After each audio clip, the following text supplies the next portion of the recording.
हमारी संस्कृति, हमारे संस्कार सदा रहें हमारे साथ। सब्सक्राइब करें तिलक।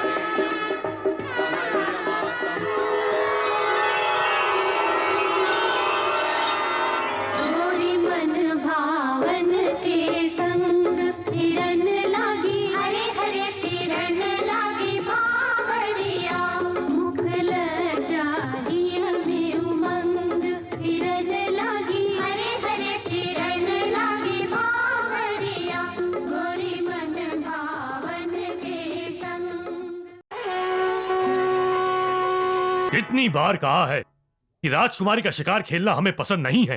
आपने फिर उसे शिकार के लिए जाने दिया। हमारी पुत्री के हाथों में हम धनुष देखते हैं तो हमें क्रोध आता है।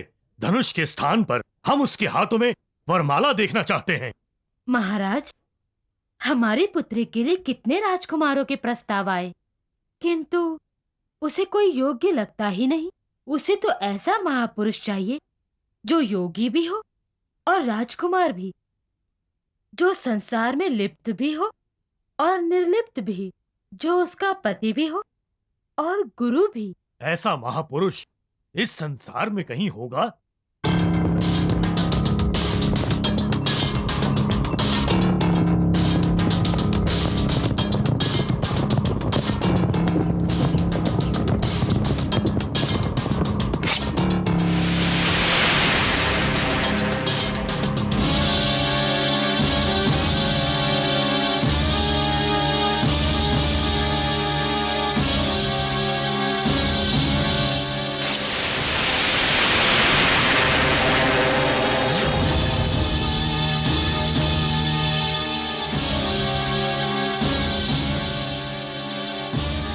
ये तो चमत्कार हो गया राजकुमारी। अवश्य वो हिरण दिव्य हिरण होगा। खड़े खड़े बातें मत करो, जाओ उसका पीछा करो।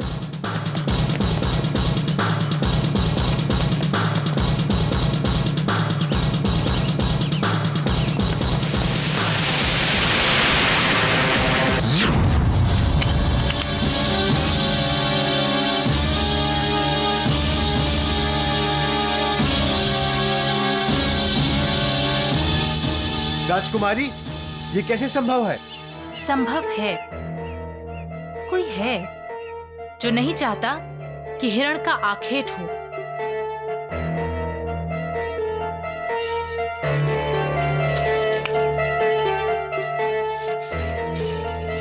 वो जो कोई भी है, मैं उसे ढूंढने जा रही हूं। और तुम सब जो मैं कहती हूं ध्यान से सुनो। नारायण नारायण नारायण।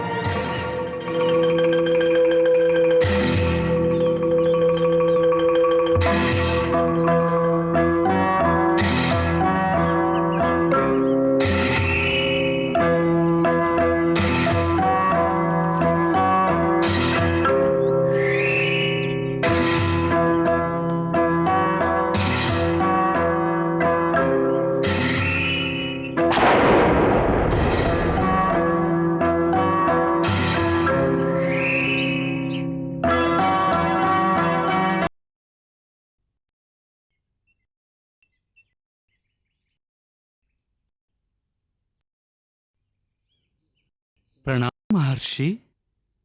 आयुष भव।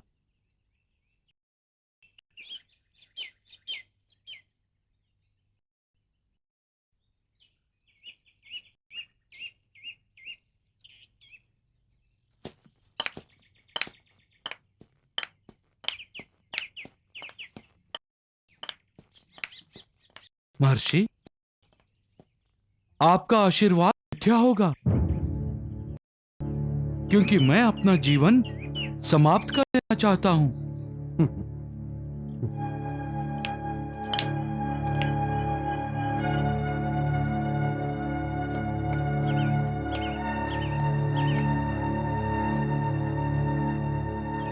राजकुमार, हर किसी के जीवन का एक उद्देश्य होता है। क्या तुम्हारे जीवन का उद्देश्य पूरा हो गया है? प्रभु के चरण और प्रभु का परम धाम, यही तो मेरे जीवन का उद्देश्य है। तुम्हारा ये उद्देश्य तब पूरा होगा राजकुमार, जब वो उद्देश्य पूरा होगा जिसके लिए तुमने पृथ्वीलोक पर जन्म लिया है। राजकुमार असमंजस, देवी गंगा का पृथ्वीलोक पर होने वाला अवतरण तुम्हारे माध्यम से होने वाला है, और यह तब संभव है जब तुम्हारा विवाह होगा।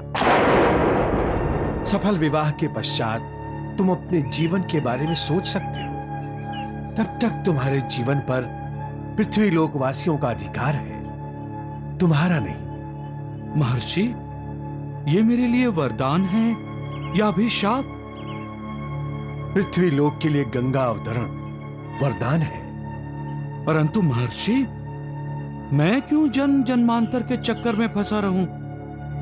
मैं मोक्ष प्राप्त करना चाहता हूं। अपने आप को पहचानो राजकुमार असमंजस, तुम एक महान शापित आत्मा हो। पृथ्वीलोक का कल्याण करने हेतु तुमने पृथ्वीलोक पर जन्म लिया है,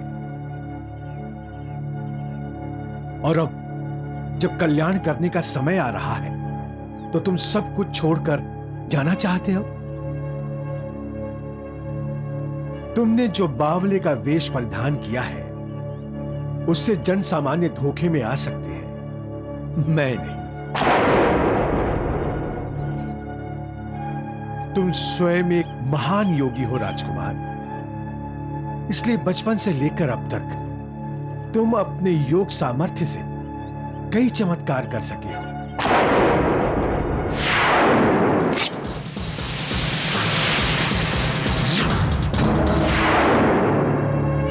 अब पृथ्वीलोक के विकास के लिए अपना योगदान दो, विवाह करो। महर्षि, मैं तो अपने वैभवशाली जीवन का त्याग करके आपके आश्रम में निवास हेतु आया था, और आप मुझे गृहस्थ आश्रम स्वीकार करने को कह रहे हैं। इसलिए कि वैभवशाली जीवन से निवृत्त होने का समय अभी नहीं आया है। तुम्हें महल में ही रहना होगा, आश्रम या वन में नहीं।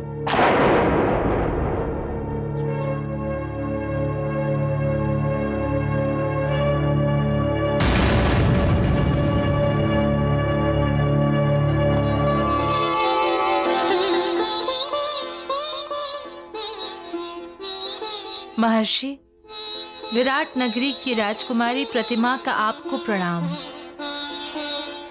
चोरी छिपे किसी की बात सुनना सभ्यता का लक्षण नहीं है राजकुमारी।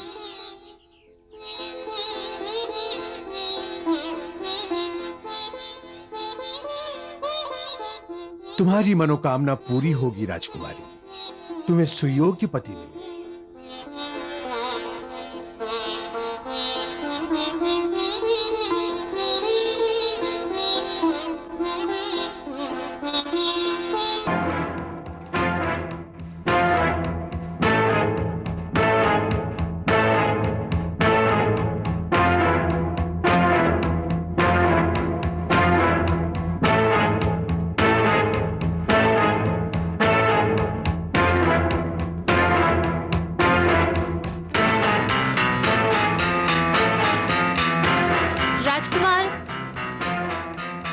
राजकुमार,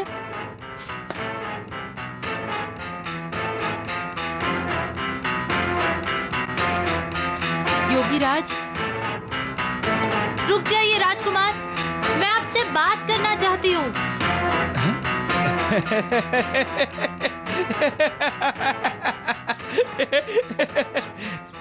मैं आपके इस बावलेपन के पीछे छिपा योगीराज का चेहरा पहचान गई हूँ।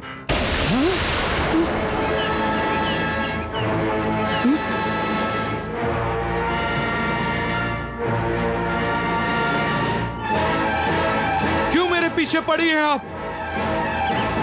मैं न राजकुमार हूं न योगी, मनुष्य हूं बस। जाओ, चली जाओ।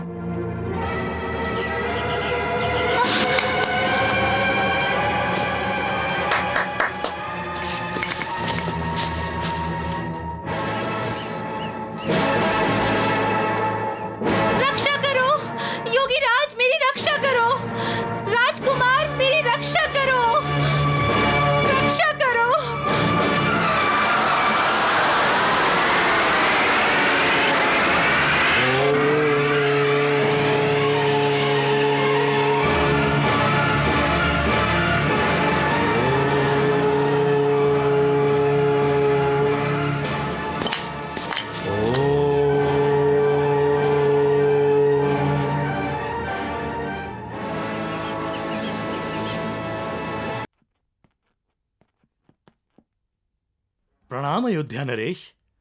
प्रणाम अयोध्या रागिनी। महाराज विराट नगरी ने आपके लिए एक संदेश भेजा है। आपकी अनुमति हो तो मैं वो संदेश आपको पढ़कर सुनाऊं? अनुमति है। अयोध्या नरेश, महाराज सगर को विराट राजा का सादर प्रणाम। मैं विराट नगरी का राजा हूं महाराज, और एक प्रतिभाशाली सौंदर्यशाली युवती राजकुमारी प्रतिभा का पिता हूं। जैसा कि प्रत्येक पुत्री का पिता चाहता है कि उसकी पुत्री का विवाह अच्छे कुल में हो, मैं इस पत्र द्वारा आपके पुत्र राजकुमार असमंजस के साथ अपनी पुत्री के विवाह का प्रस्ताव रख रहा हूं। यदि आप इस प्रस्ताव को स्वीकार करते हैं तो मैं स्वयं को और अपनी पुत्री को भाग्यशाली समझूंगा, क्योंकि सूर्यवंशी कुल से दूसरा अच्छा कुल अखिल भारतवर्ष में नहीं है। मैंने दूत के साथ राजकुमारी प्रतिभा का चित्र भेजा है। आभारी हूं।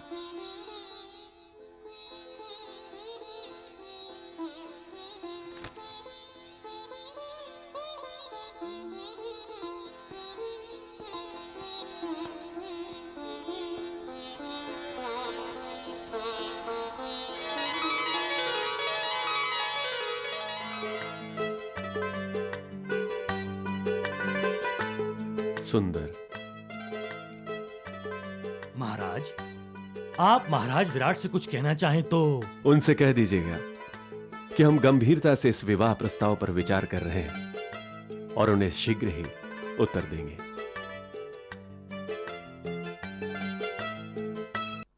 ये क्या कह रहे हैं आप माताश्री? कौन राजकुमारी है जो स्वयं मुझसे विवाह करना चाहती है? विराट नगरी की राजकुमारी प्रतिभा। लो, स्वयं देख लो उसका चित्र।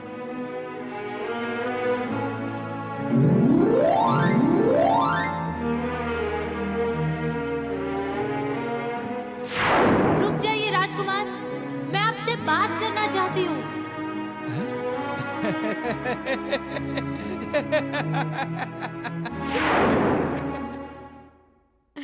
चित्र देखते ही विवाह ना करने का हठ दूर हो गया ना?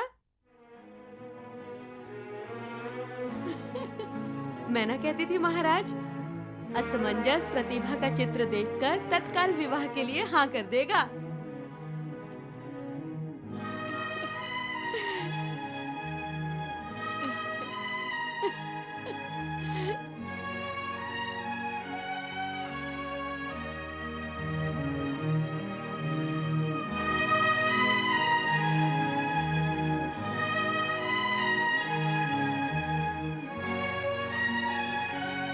आपकी लीला आप ही जाने प्रभु।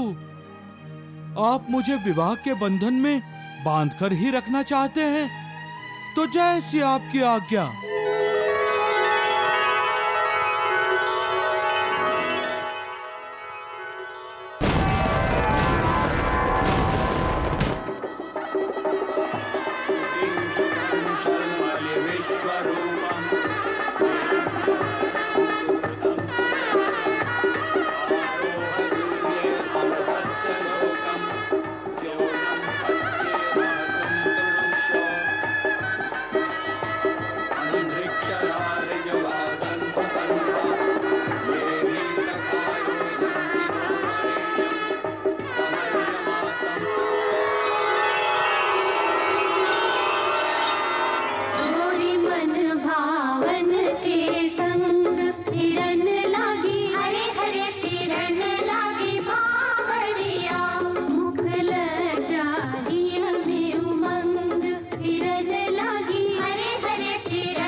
अयोध्या प्रसन्न है महारानी।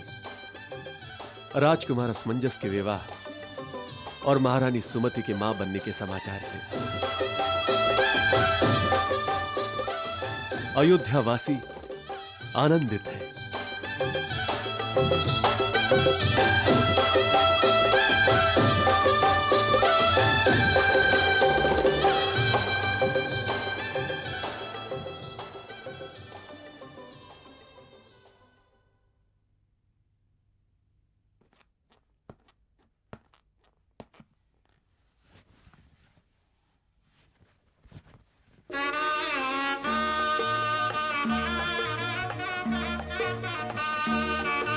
इधर आइए ना, देखिए अयोध्यावासी कितने प्रसन्न हैं।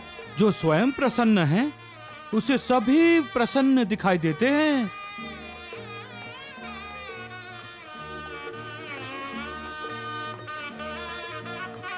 तो क्या आप प्रसन्न नहीं हैं? आज आपका विवाह हुआ है। इसमें प्रसन्न होने की क्या बात है? विवाह एक माया जाल है, और सुहागरात? एक चक्रव्यूह जिसमें पांव रखने वाला फिर माया मोह के व्यू से बाहर आ ही नहीं सकता। हम्म? आप इस चक्रव्यूह का भेदन नहीं करना चाहेंगे? नहीं। क्यों? सभी भोगों को भोगने के उपरांत भी जो निर्लिप्त रहता है वही तो महान योगी समझा जाता है। मैं महान योगी नहीं हूँ। तो फिर जन सामान्य की भांति अपनी पत्नी के साथ व्यवहार कीजिए, उसके साथ सुहागरात मनाइए। मेरी कोई पत्नी नहीं है। आज आपका विवाह हुआ है, विस्मरण तो नहीं हुआ ना आपको? विवाह मेरा नहीं, राजकुमारी प्रतिभा का हुआ है। मैं तो विवाह करना ही नहीं चाहता था। आपने अग्नि को साक्षी मानकर अपनी पत्नी को सब सुख देने का वचन दिया है। अपनी पत्नी की रक्षा करने की शपथ ली है आपने, और अब आप वचन भंग, शपथ भंग करना चाहते हैं। कदाचित अयोध्या की परंपरा का, संस्कार का, तत्वों का विस्मरण हुआ है आपको। अयोध्या के सूर्यवंशी कुल में कोई शपथ भंग अथवा वचन भंग नहीं करता। प्राण जाए पर वचन न जाए। मुझे बातों में ना उलझाओ। बातें तो आपको करनी होंगी, क्योंकि सुहाग रात के अवसर पर पति पत्नी एक दूसरे से प्रेम भरी बातें करते हैं। मैं केवल प्रभु से प्रेम करता हूँ। और मैं केवल आपसे प्यार करती हूँ। मैं प्रभु की भक्ति करता हूँ। मैं आपकी भक्ति करती हूँ। मुझे प्रभु का ध्यान करने दो। मैं सदा आपका ध्यान करती हूँ। आप ही तो मेरे प्रभु हैं। क्यों मेरे पीछे पड़ी हो? आपकी पत्नी जो हूँ। जाओ, निद्रा देवी की आराधना करो। आज हम रति मदन की आराधना करेंगे, न कि निद्रा देवी की। आज हम रत जगा करेंगे। कदाचित आप जानते नहीं होंगे कि पुरुष स्त्री के बिना अधूरा होता है। आज रात मैं आपको एक पूर्ण पुरुष बना दूंगी। आगे मत बढ़ो प्रतिभा। सागर को मिलने की आंतरिक इच्छा, पर्वत की चोटी से गिरने वाली नदी को कोई रोक सकता है क्या स्वामी? स्वयं नदी भी अपने आप को नहीं रोक सकती, तो फिर मैं कैसे अपने आप को रोक सकूंगी?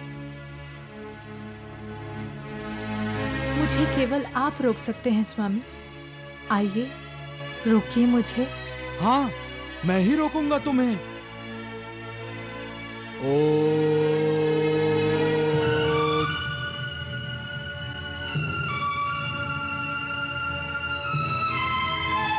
इसी भांति मैं अपने आप को माया मोह से दूर रखूंगा। समझ गई? रक्षा करो।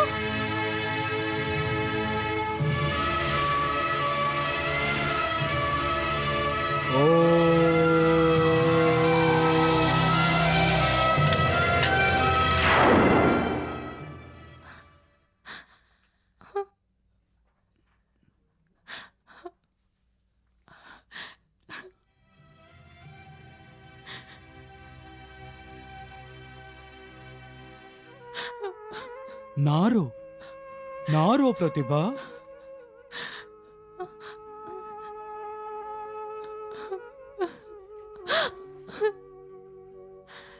तलवार उठाइए स्वामी और उड़ा दीजिए मेरी गर्दन। फिर आपको कोई दुविधा नहीं होगी। फिर आपको कोई शपथ भंग अथवा वचन भंग नहीं कहेगा। प्रभु, मैं जितना माया मोह से दूर जाना चाहता हूँ, उतना ही आप उन्हें मेरे पास भेज देते हैं। क्या चाहते हैं आप प्रभु? वो चाहते हैं कि वैवाहिक बंधन को स्वीकार कीजिए और उसे निभाइए।